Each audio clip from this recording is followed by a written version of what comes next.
Par mois, tu peux faire combien? On est au Sénégal. Dans le dire les prix, les gens vont me sauter dessus. Donc, je dirais minimum. Je dis le minimum. Minimum. Minimum 800. 800 000. Oui, minimum. Par mois. Minimum. Mais c'est pas aller dans les 5 millions. Ah, ça, c'est vous qui le dites, hein. Et comment tu gères tes clients? Déjà, il faut se dire quelque chose directement. La personne qui achète, dès qu'on parle avec lui, on le sait. Il ne va pas trop parler. Ah oui, non, ok, c'est combien de prix, c'est tel, d'accord. La personne qui veut, qui sait vraiment, c'est vraiment ce qu'elle veut, ouais. Oui.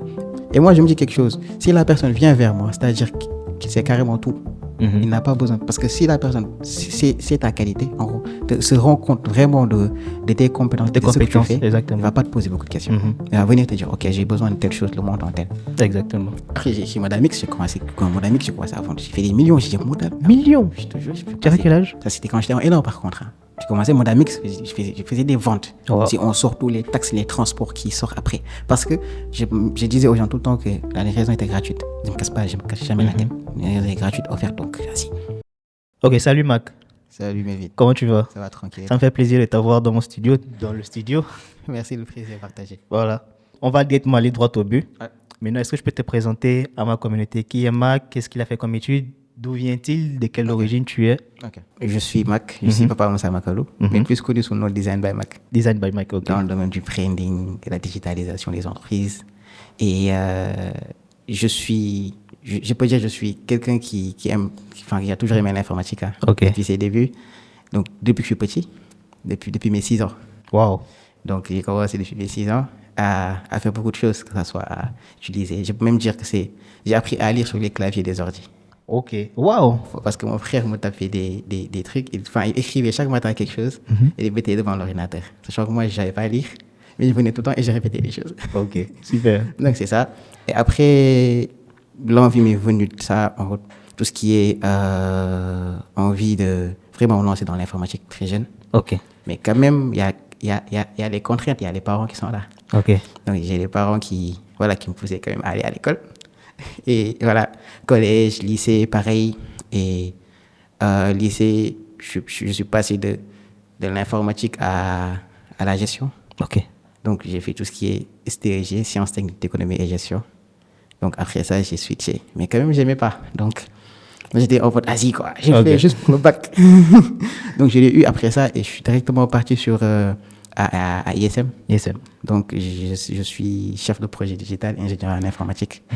Et en informatique et multimédia. Ok. Et en informatique appliquée à la gestion des entreprises. Ok. En fait, ça veut dire que tu aimes le design depuis que tu es petit ou bien c'est juste l'informatique de façon générale? Parce que j'allais te poser la question, mais pourquoi t'orienter vers le design graphique? Et bon, pourquoi je suis direct parti sur ça? Avant, j'y étais pas. Donc, avant, je faisais du tout. Je faisais du tout, je faisais tout ce qui est script. Enfin, j'écrivais des scripts, j'écrivais beaucoup de choses. Enfin, je me suis jamais limité à juste faire du design. Ok. Donc, jusqu'à présent, j'ai fait beaucoup de choses. Je suis cause pour laquelle je m'appelle créatif. Ok. En fait, tu fais beaucoup dans le digital? Oui. Ok. Tout ce qui est numérique et tout. Exactement. J'ai fait digitalisation des entreprises, branding, réalisation également. Donc, je peux dire que 99% des gens me connaissaient plus sur la réalisation. Ok. Avec le temps, je suis amélioré. Je suis devenu directeur artistique des musées de la photographie de Saint-Louis. Après ça, je suis passé de ça à travailler avec des marques en tant que créatif. Je me suis dit, vas-y, je combine le tout en même temps. On va revenir sur les marques et tout. Ça, c'est très intéressant. Alors, la question que je voulais te poser, c'est est-ce que ça a été facile pour toi de t'intégrer dans ce domaine-là? Déjà, je peux dire qu'il y avait les deux. Il y avait tout ce qui est sacrifice, il y avait également l'envie. Ok. Donc, par sacrifice, j'ai forcément parlé de se coucher tard. De se coucher tard, de beaucoup travailler sur beaucoup de choses. Dans les sacrifices, il y avait déjà les manques de matériel que j'avais. Ouais. J'ai pas de matériel. J'ai commencé à créer du contenu sur Instagram parce que j'étais parti une fois à une entreprise pour faire un entretien et on m'a tellement mis la honte. Comment ça? Qu'est-ce qui s'est passé? La dame m'a dit, non mais ça c'est quand j'étais en L1, quand j'étais petit, quand je venais de commencer. Okay. Elle m'a dit, non mais, quelles sont vos réalisations? Et à l'époque, j'ai pas de réalisation, j'avais pas de compte Instagram. Ouais. Après, j'ai montré ce que je faisais pour mes clients. C'était à l'époque. Elle me dit, non, ça c'est pas toi qui l'as fait, ça c'est nul, ça. J'ai dit, ok.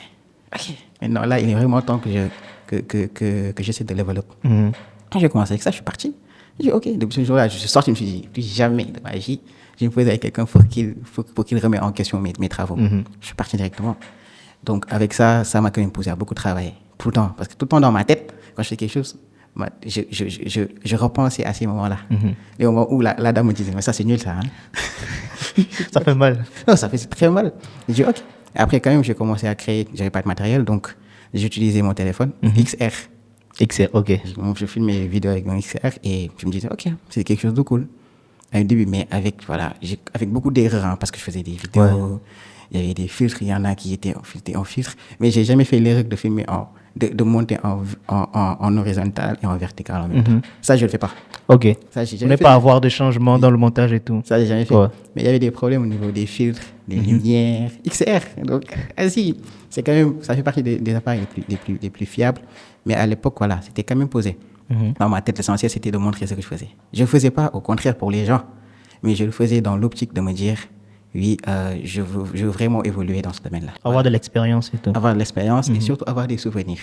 Parce que moi, tout ce que je fais, c'est ça que j'ai l'habitude de le dire. Je fais quelque chose, pas pour moi, pas pour les gens, mais pour après avoir en gros des souvenirs dans mon parcours. Mais est-ce que dans ton domaine, il suffit de créer?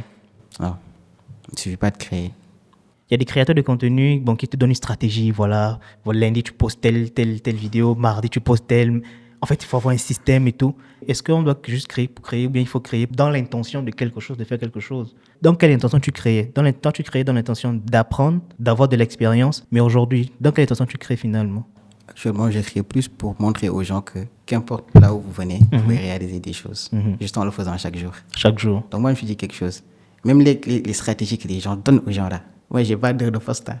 Tu n'as pas? Je n'ai pas d'heure de poste. Tu postes? Je poste à 4h du matin. Moi, ça m'est arrivé de poster à 4h. Le matin, je me trouve avec plus de 99 personnes qui ont vu mon contenu. Je poste à 4h du matin, je poste à 6h, je poste à n'importe quelle heure. Même mes abonnés ont l'habitude de me dire, ils me posent toujours la question, quand est-ce que je vais dormir? Je dis, moi, je dors jamais, moi. Mais c'est ça, en fait. Juste pour vous dire qu'il n'y a pas d'horaire. Moi, c'est ça que je me dis tout le temps. Je me dis, mieux vaut toujours le faire que de se fixer et dire, ok, je fais ça, je le ferai. Au contraire, moi, je me suis rendu compte que même quand je me fixe des objectifs, je ne les réalise pas. C'est vrai, ça m'arrive aussi. C'est ça. Mais est-ce que c'est pas mieux d'avoir une stratégie? Est-ce que le fait de poster simplement pour poster te permet d'attirer des clients? Parce que je suppose que tu crées pour attirer un certain type de clients ou bien un certain type de personnes pour voir ton contenu. Mais est-ce qu'il suffit de poster juste pour poster? Non. Donc il faut une stratégie. Oui. Mais quelle est ta stratégie? Ma stratégie, déjà, c'était sur mes premières optiques, et d'abord de faire quelque chose qui permettait, parce que moi, j'ai quand même une logique. Je me dis, mieux vaut que les gens te connaissent.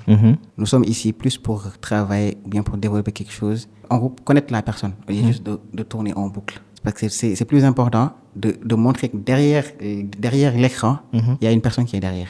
Ouais. Donc moi, c'est ça que je me suis toujours C'est dit. pas un robot. Je suis pas un robot. Donc je me suis mis à faire du storytelling. Du storytelling, donc je commençais à parler de ce que je fais. Au début, j'attirais pas mes clients. J'attirais des fans. Après, parce que je faisais l'erreur de faire du storytelling sans pour autant parler de mes clients. Ok.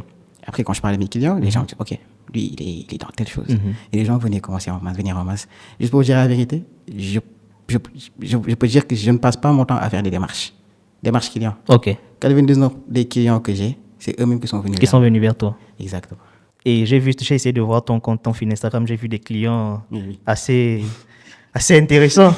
C'est pas petits clients, c'est des gros clients. Est-ce que tu t'en sors finalement? Est-ce que ça te plaît? Est-ce que tu gagnes ta vie avec ton travail? Oui.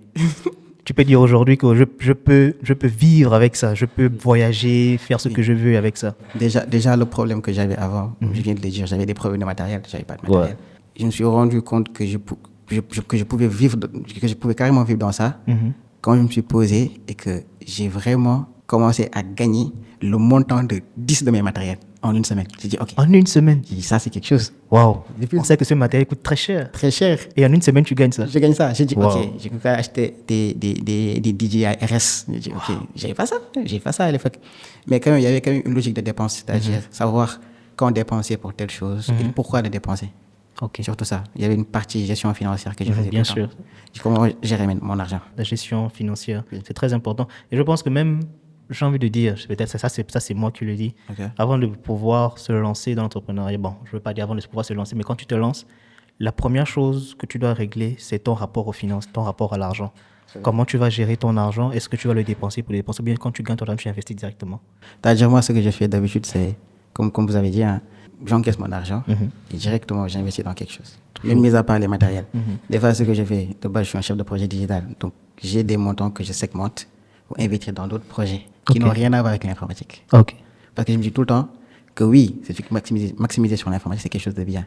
Mais il faut toujours savoir diversifier ses sources de revenus. Ok, ouais, c'est vrai. Donc, j'essaie vraiment de créer des figures, like, des boîtes, ou même des boîtes qui sont vraiment des filiales de l'informatique. De l'informatique. Et qui permettent de faire beaucoup de choses derrière. Ouais. Et par mois, tu peux faire combien? On est au Sénégal. Donc, je dirais le prix, les gens vont me sauter dessus. On va dire une fourchette, par exemple. Une fourchette par mois, ça varie. Vous-même, vous savez que ça varie. Ouais, ça varie. Oui, ça beaucoup. Varie. Ça varie beaucoup. Je peux avoir mais ce que je peux dire, c'est-à-dire, j'ai quand même, 99% de mes contrats sont des CDD. Ok. C'est des contrats à durée déterminée. Donc, derrière, c'est des paiements mensuels également. Donc, des paiements mensuels cumulés. Et ça fait des chiffres. Des fois, ça peut arriver les mois. Il y a des gens qui peuvent quand même venir et tout ça. Donc, il y a des clients qui s'augmentent tout le temps. Donc, il y a des clients qui s'augmentent. Il y a d'autres où le contrat se termine. Donc, je dirais minimum. Hein. Je vais juste dire le minimum. Minimum 800. 800 000. Oui, minimum. Par mois. Minimum. Mais ça peut aller dans les 5 millions. Ah, ça, c'est vous qui le dites, hein. Je ne vais pas parler. C'est vous qui le dites, hein. Non, mais c'est quand même réalisable. C'est réalisable. Parce que ça m'est quand même arrivé de vraiment taxer fort, quoi. Et de me dire que le client ne va pas signer ça. Comment justement tu te dis, quand un client vient te voir, par exemple, comment tu te dis que ce client-là, si je taxe, il va accepter. Mais ce client, si je taxe fort, il risque de trop discuter. Comment tu gères tes clients? Déjà, il faut se dire quelque chose directement. La personne qui achète, dès qu'on parle avec lui, on le sait. Il ne va pas trop parler. Il va venir, ok, c'est combien de prix, c'est tel, d'accord. La personne qui sait vraiment ce qu'elle veut, ouais. Oui, mais il y a des personnes qui sont du genre, on fait ça, on lance ça. Ok, ils commencent à poser beaucoup de questions. Tu les taxes 300, 450, te disent, bon, 450 par mois, ok, mais ça, c'est pas, qu'est-ce que vous allez réaliser avec 450? Et moi, je me dis quelque chose. Si la personne vient vers moi, c'est-à-dire que c'est carrément tout. Il n'a pas besoin. Parce que si la personne, c'est ta qualité, en gros, se rend compte vraiment de tes compétences, de ce que tu fais, exactement. Il ne va pas te poser beaucoup de questions. Il va venir te dire, ok, j'ai besoin de telle chose, le montant tel. Exactement. Donc moi, j'ai directement compris ça. À mes débuts, oui, j'ai négocié, des gens venaient me dire, on veut des devis. Je fais des devis. Et après, ils disparaissent. Je dis, ok. Ça m'est arrivé beaucoup. Tout le temps, ça arrive tout le temps. Il y a beaucoup. Même cette semaine-là, il y a des gens qui m'ont fait ça. Je viens, je taxe, je dis, ok, je fais telle chose, le prix. Ils disent non. Ils disent, ok. Et ils disparaissent, hein. Ils disent même pas on vous revient. C'est ça. Mais quand même, quoi. J'ai dit, ok. Et après, j'ai commencé avec ça. Après, j'ai commencé à quand même côtoyer des gens qui étaient sur. Parce que tout dépend aussi des cercles, des cercles de clients. Les clients, c'est des types, c'est des cercles. C'est-à-dire, il y a des clients qui savent dépenser, qui ne savent pas dépenser beaucoup. Il y a d'autres qui dépensent quand ils savent ce qu'ils veulent. Ce qu'ils veulent, parce qu'ils connaissent la valeur. C'est ça. Donc moi, j'ai su quand même gérer cette partie-là.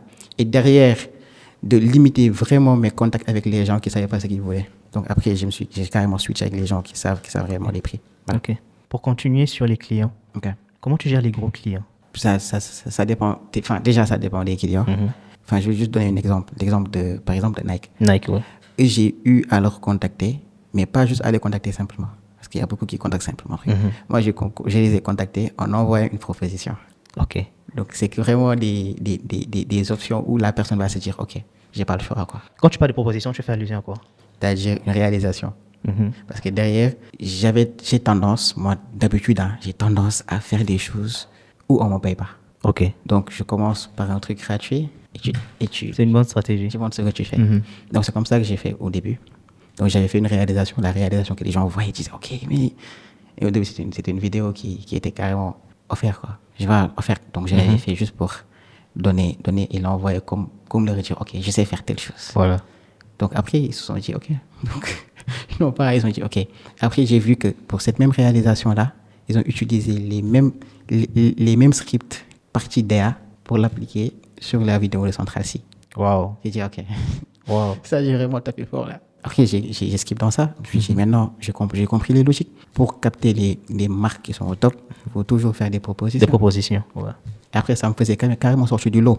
Au lieu de juste de venir dire, ok, je sais faire telle chose, réaliser une vidéo. Tu fais quelque chose qu'ils vont aimer et puis... Exactement. Et après ça, c'est-à-dire, la vidéo, dès que j'ai envoyé la vidéo, mail, ça passait, ils ont accepté. J'ai dit, ok. Donc après, je suis devenu créateur digital indépendant. Ok. Je me suis imposé, je me suis dit, je peux faire telle chose, en gros, et je n'ai pas besoin que vous me dites, ok, faites telle chose. Donc, ils ont dit, ok, je suis parti indépendant. Je vais lancer ce contrat-là. Cette collaboration m'a permis d'avoir 99% des marques qui se développaient dans le domaine du mode. Ils venaient vraiment vers moi. Ouais. Et je me disais, ça c'est cool. Ça, c'est cool, ce truc. J'ai rien à perdre, hein, vraiment. Non, j'ai envie de dire, ça a été bénéfique pour toi. Ça t'a ouvert d'autres portes. Bien sûr. Ouais. Même s'il n'y avait pas un truc. Derrière, après, oui, il y a les contrats qui sont venus par-ci, plus surtout au niveau scripting, la partie de la direction artistique et la partie écriture des scénarios. J'ai commencé à écrire des scénarios pour eux. Ok. Donc, ça a vraiment migré vers ça. Ok. Donc, c'est ça que je faisais après. Après Rio Baobab, j'ai commencé par faire quelque chose, c'est-à-dire de travailler sur l'aspect réalisation déjà. Après, ça m'a poussé à travailler avec les gens qui étaient dans le domaine de la restauration. Okay. Les hôtels, les restaurants, commencé à travailler avec eux. Et ils sont venus vers toi, bien c'est toi qui Ils sont venus vers moi. Ouais. Juste, on réalise une seule vidéo, j'ai dit, ça c'est quelque chose. Hein. Ouais. Et après, derrière, et ce qui est incroyable, on était que je pouvais quand même proposer une vidéo pour que ça soit Nike, que ça soit Rio.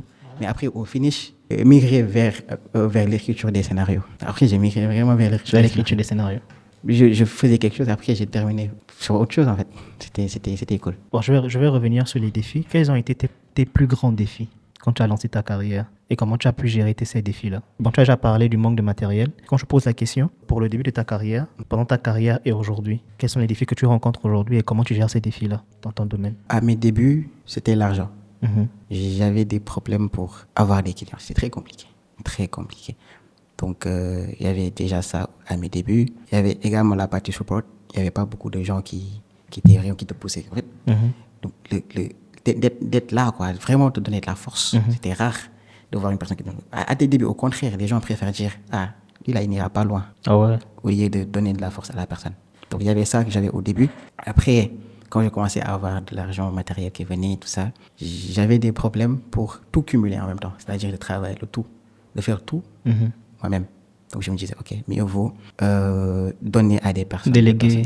Ouais. Mais tu délègues, les gens prennent ton argent, ils ne font rien extraordinaire. Donc je te retourne maintenant, toi, à faire le boulot que toi-même tu les avais payés à faire. Donc c'était en mode Asie, quoi. Ça ne servait pas à grand-chose. Donc j'ai résilié les contrats que j'avais avec les gens et je prenais tout. Je faisais pour moi, je me disais, ok. Et après, quand j'ai commencé à voir quand même, je me posais jusqu'à maintenant, j'ai pas le contrat. Le seul problème que j'ai, je me déplace beaucoup. Comment? C'est-à-dire, il y a des voyages que je fais. Parce que je travaille également avec des ONG. Okay. Donc, ça pousse tout le temps à voyager. C'est quand même ce problème que j'ai actuellement. C'est-à-dire de me poser réellement et de me dire, ok, il y a ça, il y a cette partie-là. Comment le fait de voyager devient un problème? Parce que si je prends le cas de certains, ils vont voir ça comme un avantage. C'est-à-dire, je travaille avec une ONG, il me fait voyager, je profite, je travaille, c'est vrai, mais je profite. Comment le fait de voyager devient un problème? Comme pour certains, c'est une opportunité. Pourtant, c'est vraiment une opportunité. Mais quand je parle de problème, c'est-à-dire, il y a une partie où tu pars en voyage. C'est-à-dire, tu pars en voyage avec l'ONG. Tu pars avec des ONG. Tu pars en voyage. Tu as des portes qui s'ouvrent. Hein.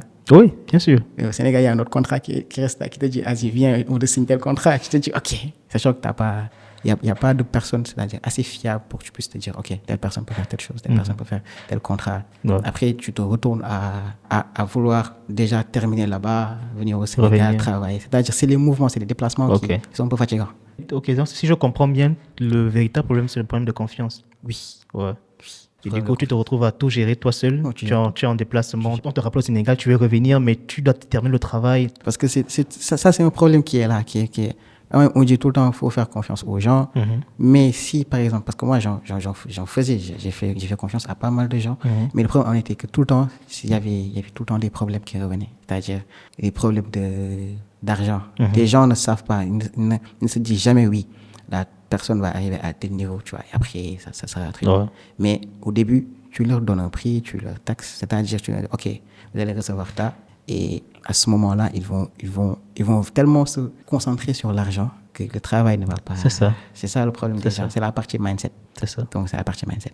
Mais ça ne veut pas dire que oui, je m'apprête pas à travailler. J'aime travailler avec les gens, mais les gens qui savent réellement ce qu'ils veulent, qui mettent plus en avant leurs compétences que juste se dire, OK, chaque mois j'encaisse ça, moi je le fais comme je veux. Il y a beaucoup qui le font. Voilà pourquoi dans le business, par exemple, dans l'entrepreneuriat, quand tu lances par exemple une idée ou un projet, beaucoup de personnes s'accordent à dire que lorsque tu te lances, ne cherche pas au départ à gagner de l'argent. En fait, ne lance pas ton business pour l'argent, dans le but de gagner de l'argent, mais plutôt dans le but de régler un problème. Si tu mets l'argent au départ et que tu te lances, tu ne gagnes pas, tu seras frustré et tu risques d'abandonner. Ton exemple, tu es dans le domaine du design, tu vas avoir des petites entreprises qui n'ont pas forcément de la visibilité, tu leur proposes de la visibilité, tu résous le problème, et là, quand ils ont de la visibilité, de l'argent rentre, et là, c'est plus facile. C'est plus facile. Parce que, dites-vous que là, moi, personnellement, j'ai commencé à faire quelque chose. Et même que ça soit dans toutes les activités, c'est-à-dire toutes les activités que je suis en train de faire là, actuellement, la plupart du temps, c'est des conceptions qui ont été, que j'ai conçues de façon, voilà, quoi. Je le fais bien, je le donne à la personne. Et ça crée carrément des cercles, ça crée des boucles. C'est la même personne que j'ai créé telle chose qui va partir parler à telle personne qui va venir vers moi. De bouche à oreille. Donc après, je me suis posé maintenant, je me dis, vas-y, j'ai pas besoin de com, mais j'ai toujours besoin de com quand même. Ouais. C'est ça. C'est un peu primordial, quoi. Ok, mais maintenant la partie de la gestion, comment je fais pour gérer maintenant ces défis-là? Déjà, là, maintenant, ce que je fais, c'est un truc simple. Être carré sur mon emploi du temps. Là, maintenant, j'ai ce problème, donc j'essaie d'être carré. C'est-à-dire, quand une personne me dit, on veut qu'on fasse telle chose, je veux que la personne, carrément, même pas me le rappelle, mais me dit quelque chose de précis. Je veux telle date, Non, c'est ça. Je dis, ok. Je suis quand même une personne qui dit jamais oui, on laisse ça à demain. C'est ça. Mais j'essaie quand même de planifier mon emploi du temps pour toujours que la personne soit à l'intérieur du. C'est ça. Voilà. C'est plus facile à C'est gérer. plus facile. Maintenant, concernant l'argent, c'est-à-dire, niveau argent, oui. Maintenant, je peux quand même acheter tous les matériels que je veux. Mais dans l'ensemble, j'essaie quand même de tout le temps penser, c'est-à-dire de penser à, enfin, quand je n'en avais pas. Donc, je maximise à ce niveau. Je me dis, ok, j'ai tel maintenant, mais je ne dois pas gâter. C'est ça. Il faut rester équilibré. Donc, je réinvestis l'argent, je maximise. Parce que là, je pense que je suis en train de revenir sur l'investissement. Ok.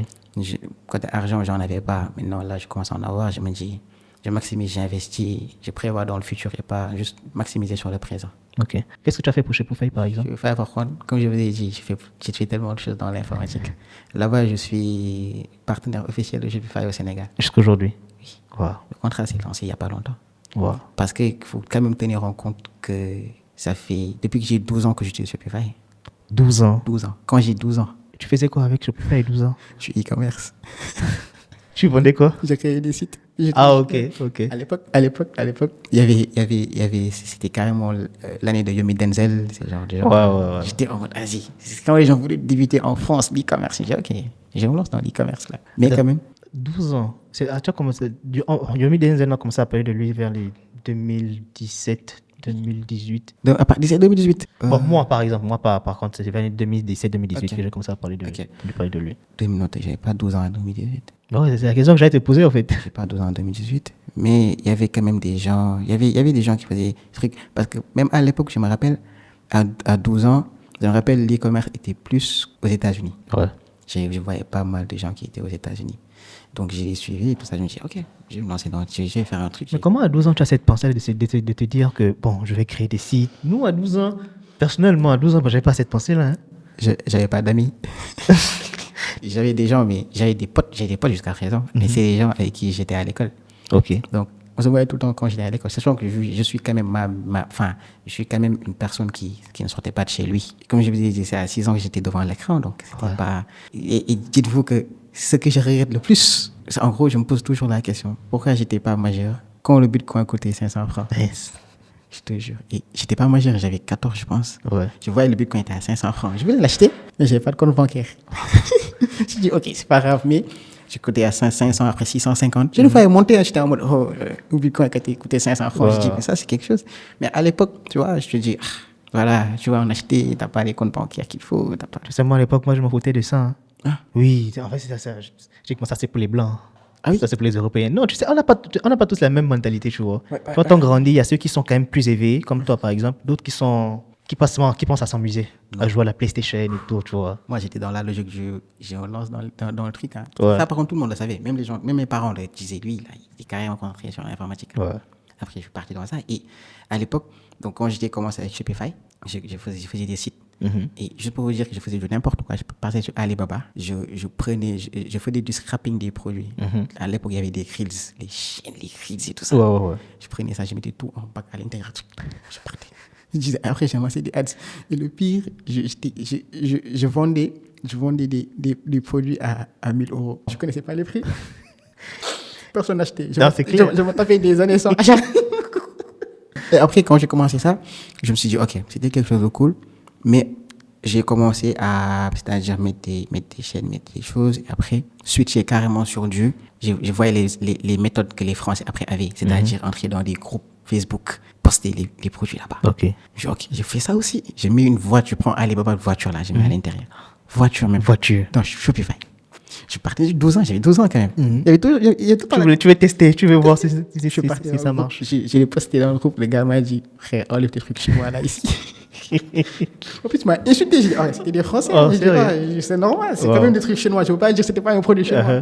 Je suis reparti, je suis sorti. Après, de sur l'or quand même, depuis cette année, depuis lors, j'ai commencé à concevoir, c'est-à-dire concevoir des sites Shopify pour des gens. Je suis passé de mettre des produits à concevoir des sites Shopify. Après, j'ai lancé, j'ai vu les prints, les print to demand. OK. Print to demand. J'ai commencé avec les print to demand. Après, j'ai commencé print to demand. Par contre, avec ça, je faisais des ventes. OK. Bizarre, bon. Je mettais des vêtements. Il n'y avait que des artistes à l'époque. J'ai l'habitude de mettre les vêtements en blanc, c'est-à-dire full blanc, devant. Après, c'est ça, en gros, c'est pendant cette période-là que m'est venue l'idée de faire tout ce qui est DA, direction artistique, conception.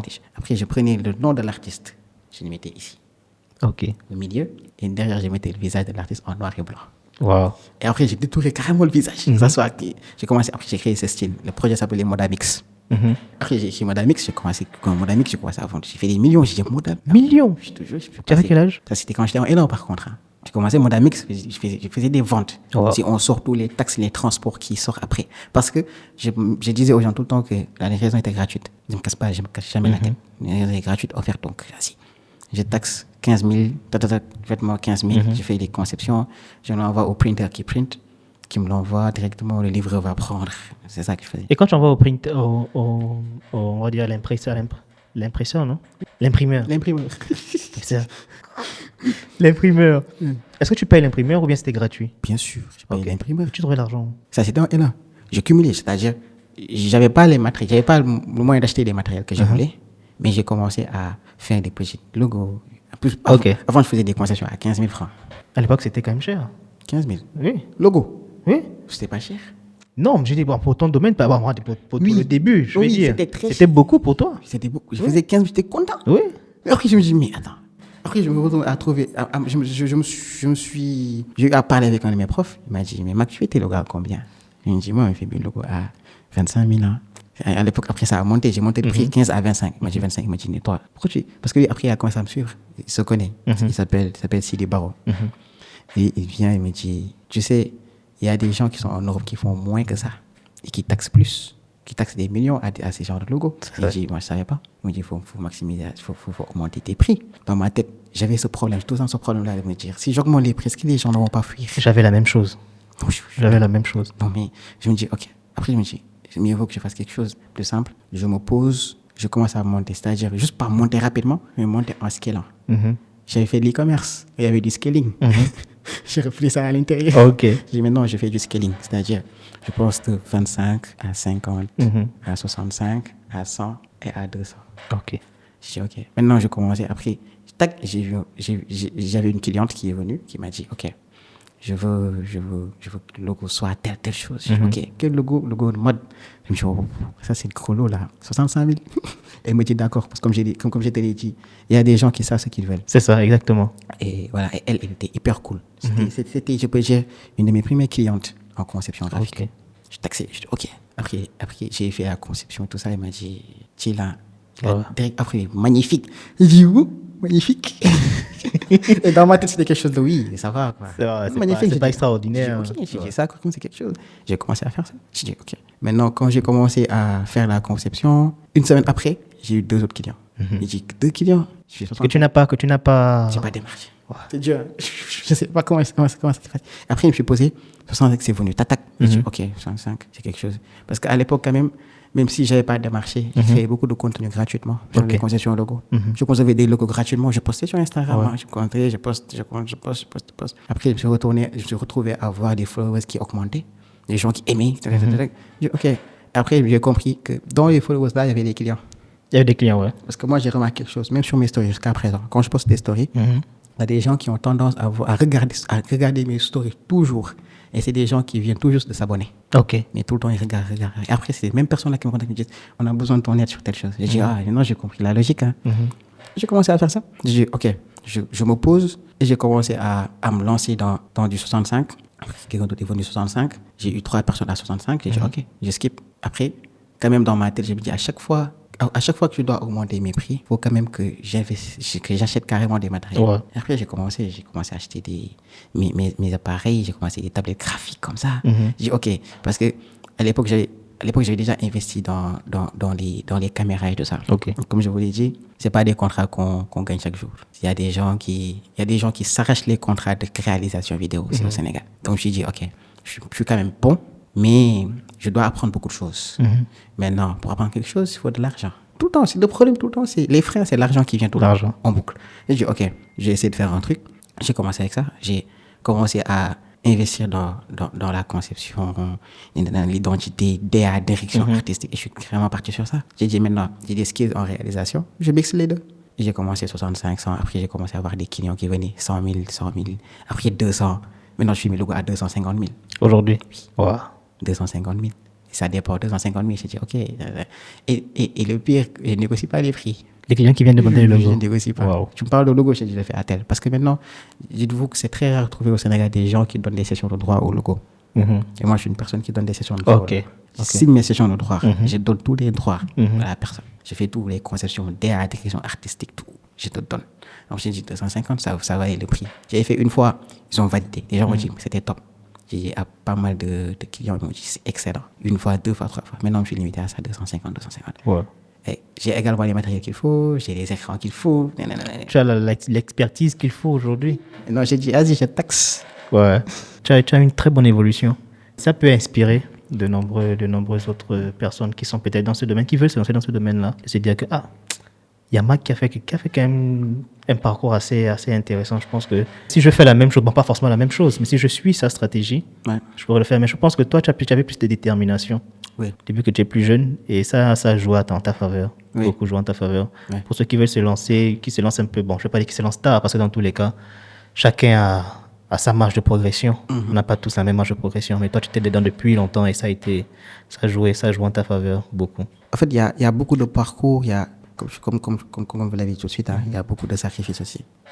Il y a beaucoup de choses qui m'ont quand même poussé à faire beaucoup de choses. Ouais. Moi, je voulais faire beaucoup. En fait, le problème, c'est que moi, je voulais faire tout à la fois. C'est-à-dire, je voulais faire la 3D, je voulais faire, comment on appelle, je voulais coder, je voulais faire le design, je voulais la vidéo.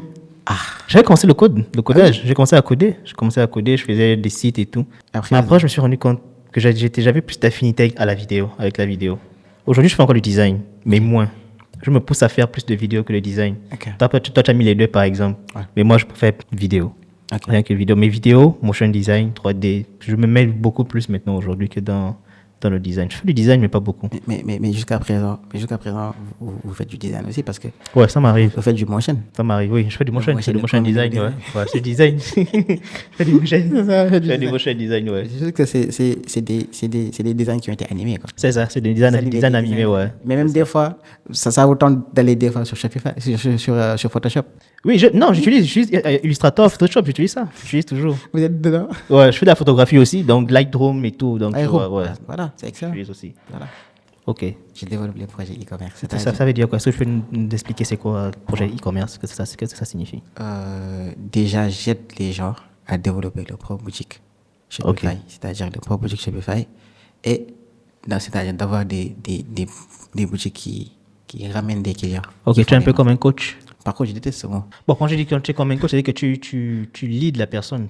C'est-à-dire que tu montres les étapes à la personne comment créer une stratégie et tout sur Shopify. On conçoit carrément. On conçoit le truc, on conçoit... Okay. Déjà, on étudie le projet. Je suis un chef de projet digital. Oui. On étudie le projet, on fait la partie stratégie marketing. Quand on prévoit sur quel truc on va vraiment se lancer dessus. Okay. Si la personne a déjà ses projets, que ce soit boutique, et après de prendre la boutique là, de le convertir en numérique. En numérique, ok. Intéressant. Voilà, comme tu le sais, cette chaîne, c'est beaucoup plus pour apporter la valeur aux jeunes entrepreneurs. Si tu as remarqué, je reçois beaucoup plus des jeunes entrepreneurs que des... Parce qu'on a souvent tendance à se dire que l'entrepreneuriat appartient à des des grandes personnes, des personnes âgées qui ont des grandes entreprises et tout. Mais on oublie souvent qu'il y a des jeunes qui font du chiffre. Et moi, mon objectif, c'est de mettre ces jeunes-là en lumière. Et si aujourd'hui, par exemple, tu as un conseil à donner à un jeune, ce serait lequel? Par exemple, un jeune qui se demande comment moi je peux faire la même chose que Mac. Qu'est-ce que tu peux dire à ce jeune-là? Déjà, de ne pas s'arrêter de travailler. De travailler. Surtout ça. Parce qu'il y a beaucoup de problèmes. Hein. Il y a beaucoup de problèmes qui sont actuellement là. Le truc vraiment à faire, c'est de se dire qu'importe les choses, qu'importe ce qui se passe, mais on est vraiment capable de le faire. Et de ne pas s'arrêter. C'est-à-dire, tout le temps, de se lever chaque jour. C'est ça que j'ai l'habitude de dire. Je me lève chaque jour et je pose des briques, c'est-à-dire one by one. Même si tu te lèves, tu poses juste ton truc, c'est-à-dire juste de petites briques là, même si tu le poses chaque jour. Les petites tâches. Les petites tâches, plus tu avances, forcément tu vas réaliser tes objectifs. C'est ça. Et vraiment arrêter de se plaindre. Il y a beaucoup de gens qui se disent oui, j'ai pas telle chose. J'ai pas telle chose. Moi, j'ai pas de matériel. J'ai commencé avec XR. J'ai réalisé des vidéos avec un XR. Et je te jure, les gens voyaient des vidéos, les vidéos sont magnifiques. Mais jusqu'à après, là, quand je regarde les vidéos, j'ai envie de pleurer. Je me disais, les gens étaient que c'était beau. C'est ça. Donc, faut juste se poser et de ne pas se plaindre déjà et de toujours travailler, c'est-à-dire de toujours mettre des actions en place et de ne pas s'arrêter. Que ça soit avec des gens, même si on n'a pas de personne, on n'a pas d'entourage qui nous pousse vraiment. On n'a pas besoin d'entourage, on n'a pas besoin d'argent et surtout de ne pas avancer avec des dettes. Ouais. C'est très important. Ça, c'est le pire des choses à faire. C'est très important. De commencer avec des dettes, c'est le pire des choses. Ouais. Parce qu'après, tout ça te rattrape. Les dettes vont venir, tu vas vraiment te fatiguer. Donc, l'optique, déjà, dès le début, c'est d'avancer avec les moyens qu'on a. Il y a un jeune qui m'a contacté il n'y a pas longtemps. Il m'a dit, j'ai 200 000 avec moi. Je voudrais réaliser une vidéo YouTube. Je vais sortir des vidéos YouTube. J'ai dit, OK. J'ai dit, OK. Il a d'abord commencé sur ça. Je vais réaliser une vidéo YouTube. Tout ça, j'ai dit, d'accord. Et là, OK, je taxe mes vidéos à 400 000 par vidéo YouTube. Il me dit d'abord durée, format qu'il faut. OK, j'ai dit, chaque vidéo, je fais à 400 000. Il me dit, moi, là, j'ai pas 400 000, j'ai 200 000. J'ai dit, tu as quoi comme téléphone? La première chose, parce que moi, je suis une personne qui ne maximise pas sur l'argent. Je préfère pousser les gens à réaliser leurs propres choses que de leur dire, payez-moi ça, je vous le. J'aime pas ça. J'ai dit, OK. Moi, j'ai dit, t'as quoi comme téléphone? Il m'a dit, j'ai un 13 Pro. J'ai 13 Pro. J'ai dit, moi, j'ai un 13 Pro Max. On n'a pas de différence. J'ai dit, prends ton téléphone. Je lui ai dit, tu veux faire quel genre de vidéo? Il m'a dit, des vlogs. Je lui ai dit, prends ton téléphone. Le 13 Pro, je crois que ça filme bien. Ça filme très bien. Moi, là, j'ai un 13 Pro Max. J'ai dit, prends ton téléphone. Prends ton téléphone. Tu as 200 avec toi. Achète-toi un DJI Osmo. Tu as un DJI Osmo, des stabilisateurs téléphone là. Tu le prends, tu le mets dessus. Avec 75 000, tu peux en avoir. Tu l'achètes. Ça te reste combien? Il m'a dit, oui, il me reste tel. J'ai dit, non, je prends ça. Tu achètes le micro, ça. Micro, c'est tout. Et tu marches dans Dakar là. Tu filmes toi-même. Tu te fais tes vlogs. Après, tu pars. Je lui ai dit, tu te restes là. Je me dis, oui, mais va, tu auras cap que de faire ton abonnement. Mais si tu n'as pas fait des formations premier pro, bien vrai que ça demande beaucoup de trucs. Achète carrément la partie CapCut Pro. Utilise-la. Fais tes vidéos, monte tes vidéos, fais tes trucs. Pour un début, ça le fait. Fais tes vidéos et poste. Donc, juste pour dire aux gens, ne dépendez pas des gens pour réaliser quelque chose. Faites par vous-même les choses. Si vous tombez, vous avez toujours vous allez vous relever, forcément. Vous n'allez pas rester là et dire, OK, il ne faut pas faire ça. Mais vous allez toujours vous relever. Si vous tombez seul, par contre, si vous tombez en groupe, là, c'est problème. C'est compliqué. Donc, c'est ça. Donc, toujours travailler, c'est-à-dire faire quelque chose que vous aimez déjà. Faire quelque chose que ne le faites pas pour les gens. C'est ça. Faites-le pour vous-même. Et après, vous allez vous comparer. Vous allez vraiment vous mettre devant, je sais pas moi, quelque chose. Vous allez vous regarder et vous allez vous dire que, ouais, au moins, on l'a fait. C'est ça. J'ai évolué. C'est ça, en fait. Ce matin, j'ai vu une de tes stories. Et tu parlais d'un produit digital que tu proposais, que tu vendais. J'ai cliqué, j'ai vu que c'était Chariot. J'ai essayé de lire un peu la description. Et je suis tombé sur cette phrase. Le design attire l'œil, mais la stratégie capture le cœur. Est-ce que tu peux nous parler un peu de... Là, par contre, tu as appris par des fous. Parce que moi, j'ai compris. Ouais. Mais est-ce que ma communauté, les autres ont compris? Qu'est-ce que ça signifie, en fait? La créativité. Le design attire l'œil, mais la stratégie capture le cœur. Quand on design quelque chose, c'est quelque chose, hein. Quand on design quelque chose, ça attire l'œil, c'est-à-dire, ça pousse les gens à vraiment regarder, vraiment voir, mais est-ce que ce qu'on voit est vraiment intéressant?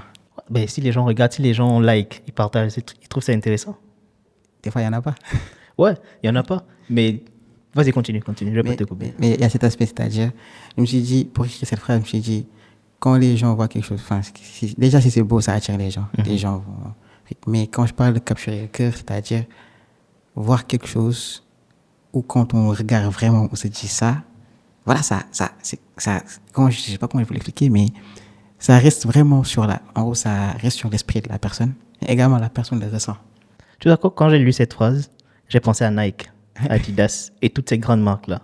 Si tu regardes les réseaux sociaux, ils ne mettent pas leurs produits. Non. Ils ne te vendent pas le produit, ils te vendent l'émotion. Oui. Ils te vendent l'expérience. Oui. C'est comme ça que j'ai compris ta phrase. Et c'est exactement ça. Aujourd'hui, beaucoup de personnes veulent vendre le produit, mettre en avant le produit. Mais eux, ces grandes marques-là, ils ont compris quelque chose. Nous, quand on n'achète pas le produit. On achète l'émotion. Qu'est-ce qu'on va ressentir quand on aura le produit entre nos mains? C'est ça qu'on achète. Et ça, ils ont compris ça. Est-ce que vous avez une fois entendu l'histoire de Red Bull? Red Bull donne des ailes. Oui. Le gars qui l'avait acheté. Uh-huh. Il l'a acheté pourquoi? Parce que pour avoir des ailes. Pour avoir des ailes. Donc c'est juste ça. Et c'est exactement ça. C'est-à-dire, comme vous l'avez dit, même si vous parlez sur Instagram, Lamborghini, il met jamais. Lui, il met ses voitures quand ça roule. C'est ça. Les grandes luxe, tu vois. Il ne communique pas. Comme Rolls-Royce aussi, il ne communique pas. Il n'a jamais. Vous avez jamais vu de vidéo où Rolls-Royce fait une vidéo? Non, pas du tout. À la télé. Exactement, c'est effectivement ça. Donc je suis vraiment sur cette optique-là. Et ça, c'est un livre que j'ai écrit déjà pour les marques, que ce soit les marques, les entrepreneurs, également les gens qui ont vraiment créé leur marque, que ce soit la personne, les designers, les DA, tout ça. Donc, parce que c'est vraiment un livre qui permet d'introduire la personne. Déjà, ça s'appelle l'architecte de marque.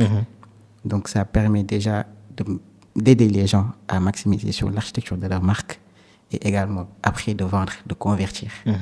Et sur ce livre, il y a du learn by doing, c'est-à-dire tu lis tout en appliquant les actions. En appliquant, exactement. Donc, c'est un livre. Et en plus, ça coûte pas cher. J'ai dit, de base, je voulais le faire gratuitement. Non, mais tu apportes de la valeur. Je voulais le faire gratuitement. Mais après, je me suis posé, je me suis dit, il y a beaucoup de trucs que j'ai dit. Ouais, c'est quand même bon, c'est vrai que je n'ai pas encore lu, mais dans la description, tu sens que c'est quelque chose de très intéressant. Exactement. C'est très intéressant. Et derrière, ça m'a appris. Parce que j'ai commencé à l'écrire quand j'étais en L1. Ah ouais? Oui, j'ai commencé à l'écrire à mes débuts.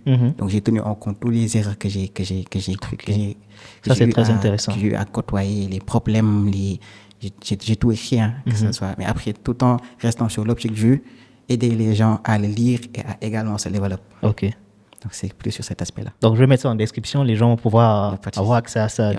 Donc, c'est en description. N'hésitez pas à cliquer. C'est très intéressant. Allez voir l'architecte de marque. De Après, il y a également du suivi, c'est-à-dire d'autres personnes qui l'achètent auraient des suivis personnalisés. Ok. Je vais voir vraiment les suivis. Et la personne peut me contacter quand il veut pour poser des questions. Intéressant. Donc, voilà. Aujourd'hui, est-ce que tu as pu gérer ton problème de confiance? Oui. Tu as des gens avec qui tu travailles, tu délègues. Oui. Maintenant, ils sont plus sérieux. Oui. Ok. J'ai quand même une équipe. Ok. J'ai maintenant des gens qui sont chargés de... À l'intérieur de ma boîte, il y a également une partie dev. Il y a des développeurs. Ok.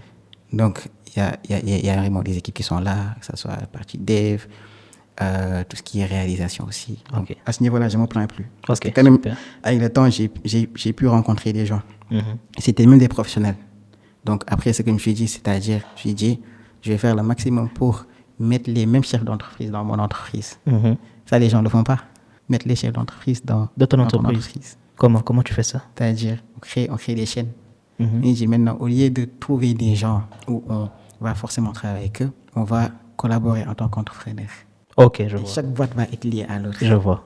Et maintenant, s'ils font telle chose, tu sais, à l'intérieur. C'est partage au travail, en fait. Il y a beaucoup de choses qui passent. Ouais. Et ça, c'est plus fluide. Ouais, c'est plus facile. Parce que déjà, l'argent va circuler. On ne va pas se casser la tête. On ne va pas se casser la tête niveau marché. Oui, tel a récupéré tel marché. C'est ça. On va tous partager. Quand tu payes à telle personne, ça va forcément aller sur... En gros, ça va carrément sur la chaîne. Ouais. C'est plus facile à gérer. Plus logique. Ouais. Logique. Et il n'y a que des professionnels dedans.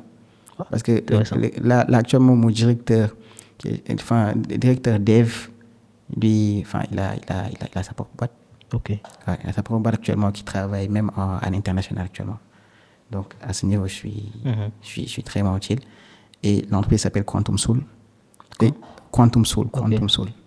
Et eux, ils font tout ce qui est développement de projets innovants, c'est-à-dire de projets carrément futuristes. On est en train de travailler sur un projet tellement futuriste que moi-même, je me suis dit, comment mon projet peut être comme ça? Et derrière, il y a beaucoup de chaînes. Donc, c'est chill. Il y a une question que je ne t'ai pas posée au départ, c'est ta page Instagram, c'est Design by Mac. Où t'es venu ce nom? Pourquoi Design by Mac? Avant, je m'appelais Mac Design. Mac Design. Et je marchais dans la rue comme ça. Je me suis retourné et il y a l'atelier couturier qui s'appelait Abdou Design. Je dis, OK. Là, je ressens vraiment un couturier. Là. Je me dis, c'est qu'on va faire, c'est simple. Parce que je ne pouvais pas changer de design. Dans ma tête, je me disais, il faut vraiment que je garde l'aspect design. Mais comment je peux faire pour que les gens truquent? Mais après, j'ai remarqué quelque chose. Quand je m'appelais Mac Design, il y avait des erreurs d'écriture que je n'avais pas fait exprès. Ok. Des designs, j'ai mis D-E-S-I-G-N. Oh, Et tout le temps, les gens me signalaient, il y a un E. À la fin ou bien? Non, je mettais un E à la fin. Oh, ouais, c'est ça. Il n'y avait pas de. C'est ça. Il n'y a pas de E. Il n'y a pas de D. Il y a pas de Eux, ils m'ont dit, il ne va pas y avoir E là. J'ai dit, OK, j'ai compris. Après, dans ma tête, donc j'avais déjà conçu un truc. Et tu sais, concevoir quelque chose, aller sur Illustrator et modifier. Je sens que tu avais mis dans tous tes documents. C'est ça. Et à l'époque, je partais à l'école pour présenter des projets. Parce que nous, à ISM, en gestion de projet, on présentait des projets. Donc, il y avait tout le temps signature en haut. Mac Design. Avec un E. Avec un E. J'en disais, il n'y a pas de E, il n'y a pas de E, il n'y a pas de E. Mais j'avais déjà mis. Je ne peux pas retourner en arrière. J'ai dit, OK, j'ai un truc.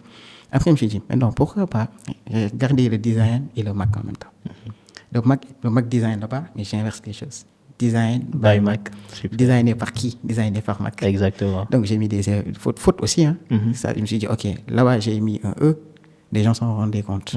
Maintenant, pourquoi écrire un D-S-I-G-N? J'ai l'habitude quand même de faire des SEO ici. Et je regarde s'il y a un nom qui existe ou pas. Surtout le choix de nom. C'est très important.